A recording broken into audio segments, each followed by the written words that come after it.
Assalamualaikum warahmatullahi wabarakatuh. Saya di sini sebagai moderator dari kelompok 7 ingin memaparkan hasil materi diskusi kami. Sebelumnya perkenalkan, nama saya Yuka Aldama dari kelas A224 dengan NPM 036. Saya Ajeng Sabila Ismarimada dari kelas 2 A224 dengan NPM 019. Saya Gita Masrui Marganingsi dari kelas A224 dengan NPM 002. Saya Miaitan Sundari dari kelas A124 dengan NPM 145. Saya Dwi Ardila Azhari dari kelas A124 NPM 101. Pengertian masyarakat madani. Masyarakat madani berasal dari bahasa Inggris yaitu civil society, sedangkan masyarakat sipil merupakan terjemahan dari civil society Cicero, merupakan orang barat yang pertama kali menggunakan kata society civil. Dalam filsafat politiknya, masyarakat madani adalah sebuah masyarakat yang dalam kehidupan sosial, ekonomi, dan politiknya berjalan dengan kebebasan atau secara mandiri. Masyarakat madani ini pada masa Nabi Sulaiman tercantum dalam Al-Quran surah As-Saba ayat 15.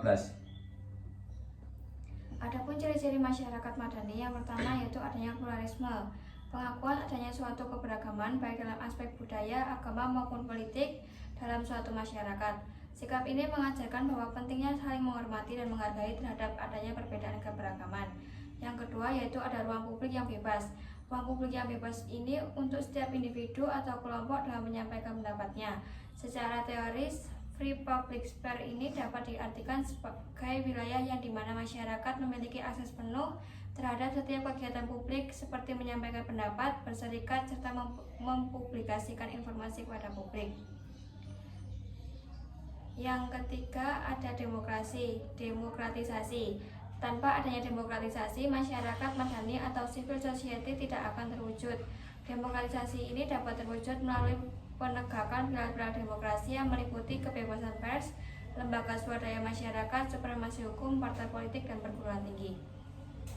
Yang keempat ada toleransi, sikap yang ada di dalam sifat sosial untuk mewujudkan sikap saling menghargai dan menghormati antara kelompok dan atau antara individu untuk menghindari terjadinya diskriminasi. Yang kelima ada keadilan sosial, keadaan di mana setiap individu atau kelompok diperlakukan secara adil dan memiliki hak sama dalam memperoleh kebijakan-kebijakan yang ditetapkan oleh pemerintah. Hal ini menghindari terjadinya monopoli dan pemusatan salah satu aspek kehidupan pada satu kelompok masyarakat. Yang keenam, partisipasi sosial. Awal dari terciptanya masyarakat madani adalah dengan adanya partisipasi sosial yang bersih. Dengan kata lain, partisipasi sosial merupakan suatu partisipasi masyarakat yang benar-benar bersih tanpa adanya rekayasa, intimidasi, atau intervensi sikap pihak lain, sehingga masyarakat memiliki rasa kemandirian berpolitik yang bertanggung jawab. Yang ketiga ada konsep masyarakat madani. Masyarakat madani mulai dikenal luas di Indonesia sejak akhir abad ke-20 dengan tokoh-tokoh seperti Nurholis Majid dan Amin Rais. Konsep ini berkembang menjadi pemahaman bahwa masyarakat madani terdiri dari lembaga-lembaga mandiri yang dapat menyeimbangkan kekuasaan negara. Meski begitu, ada pandangan lain yang menilai masyarakat madani sebagai hubungan langsung antara masyarakat dan negara.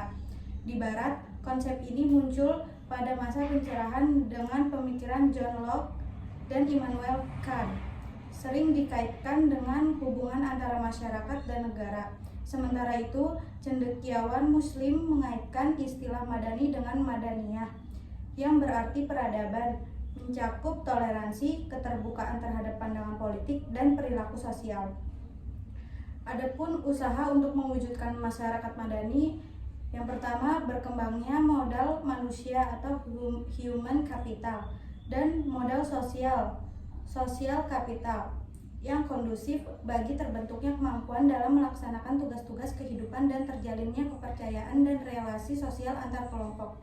Yang kedua, terpenuhnya kebutuhan dasar individu, keluarga, dan kelompok dalam masyarakat.